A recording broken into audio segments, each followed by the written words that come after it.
Nadie debía encontrarlo. Nadie debía descender tan profundo. Y sin embargo, alguien lo hizo. Bajo capas de tierra compactada durante miles de años, en una región de México, marcada por el silencio, apareció algo que no encajaba con la historia oficial. Algo tan antiguo, tan complejo y tan perturbador, que apenas fue documentado.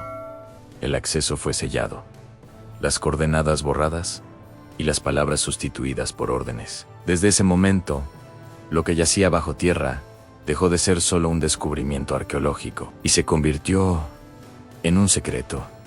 México es una tierra donde el pasado nunca duerme. Bajo sus ciudades modernas, sus selvas densas y sus desiertos interminables, existen capas superpuestas de civilizaciones olvidadas. Cada excavación es una puerta abierta al tiempo, pero hay puertas que, una vez abiertas, no deberían cruzarse. Este descubrimiento no fue anunciado en conferencias de prensa ni celebrado en museos. Fue detectado primero por anomalías geológicas inexplicables, registradas durante un estudio de rutina, lecturas que no correspondían con formaciones naturales, vacíos artificiales en geometrías imposibles para la naturaleza. Al principio, los investigadores pensaron en cuevas. México está atravesado por vastos sistemas subterráneos, especialmente en regiones de suelo calcáreo, pero lo que revelaron los primeros sondeos rompió cualquier comparación conocida.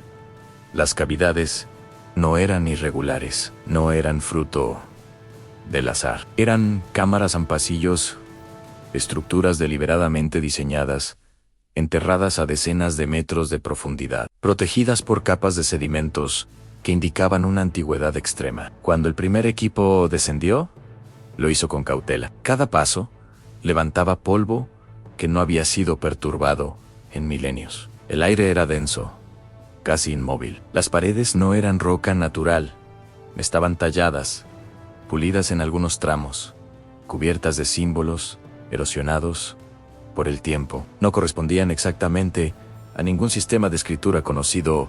No eran mayas, no eran mexicas, no eran zapotecas.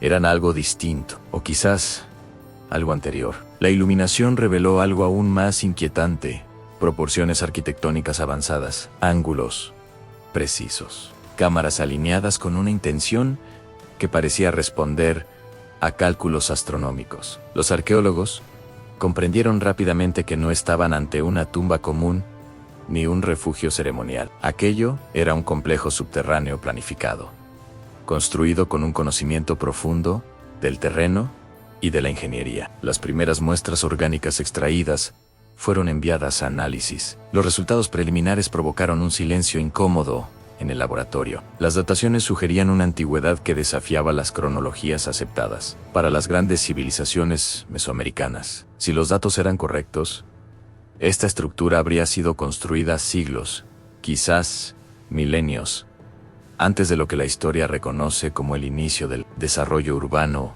avanzado en la región. Pero el momento decisivo llegó cuando se descubrió la cámara central. Era un espacio amplio, casi monumental, oculto en el corazón del complejo. El techo se elevaba más de lo esperado para una estructura subterránea antigua. En el centro, una plataforma de piedra negra, distinta al resto de los materiales utilizados. Sobre ella, restos fragmentados de objetos que no tenían un uso inmediato, identificable. No parecían herramientas, no parecían ofrendas comunes. Algunos mostraban rastros de manipulación térmica extrema, como si hubieran sido sometidos a temperaturas imposibles de generar con tecnología primitiva. Las paredes de la cámara estaban cubiertas por relieves, escenas talladas con un nivel de detalle inquietante en figuras humanas, y otras que no lo eran del todo. Seres estilizados, con proporciones distintas, interactuando con hombres y mujeres, claramente representados como habitantes de la superficie. No había escenas de guerra, no había sacrificios evidentes. Había algo diferente en transmisión, observación, guía. Los arqueólogos comenzaron a formular preguntas que iban más allá de su disciplina. ¿Quiénes eran los constructores? ¿Por qué eligieron el subsuelo en lugar de templos visibles? ¿Qué intentaban proteger o esconder? Fue entonces cuando llegó la orden. Sin explicaciones públicas, el sitio fue declarado zona restringida. El acceso quedó prohibido incluso para parte del equipo original. La presencia militar se incrementó discretamente. Los informes fueron clasificados, las fotografías retiradas de bases de datos académicas, y los investigadores recibieron instrucciones claras a no hablar.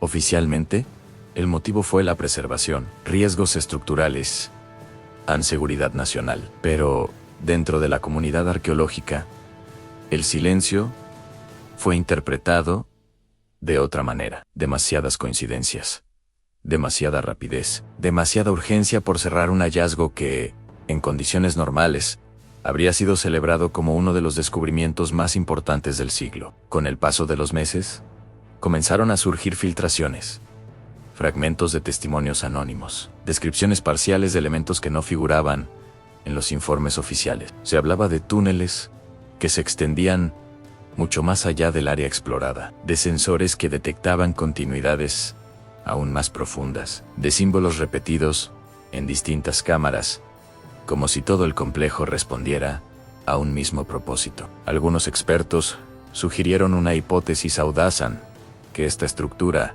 pertenecía a una civilización desconocida, anterior a las culturas mesoamericanas clásicas. Un grupo avanzado que eligió desaparecer, enterrando su legado bajo toneladas de tierra, quizás para protegerlo de un cataclismo o de la propia humanidad.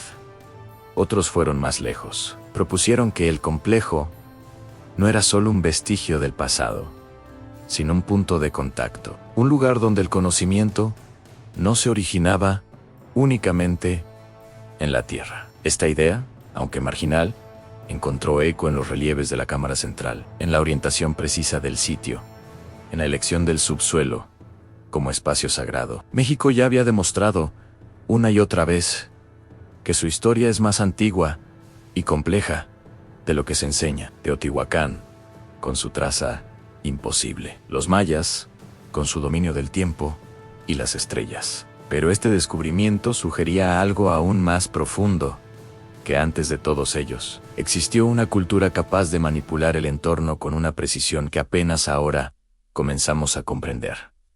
¿Por qué, entonces, prohibir el acceso? Quizás porque aceptar este hallazgo implicaría reescribir capítulos enteros de la historia humana. Reconocer que no estamos en la cima de una línea ascendente, sino al final de ciclos olvidados, que el conocimiento puede perderse, que civilizaciones completas pueden desaparecer sin dejar rastro, excepto cuando algo sale a la luz por error. Hoy, el sitio permanece sellado.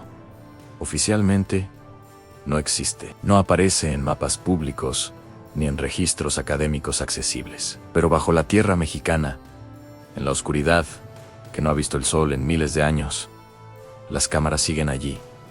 Los relieves siguen observando. Los símbolos siguen esperando ser comprendidos. La pregunta ya no es qué se encontró bajo tierra en México. La verdadera pregunta es por qué alguien no quiere que lo sepamos. ¿Y qué ocurrirá el día en que ese acceso, prohibido y sellado, vuelva a abrirse? Porque la historia, tarde o temprano, siempre encuentra la forma de emerger, incluso desde las profundidades más oscuras.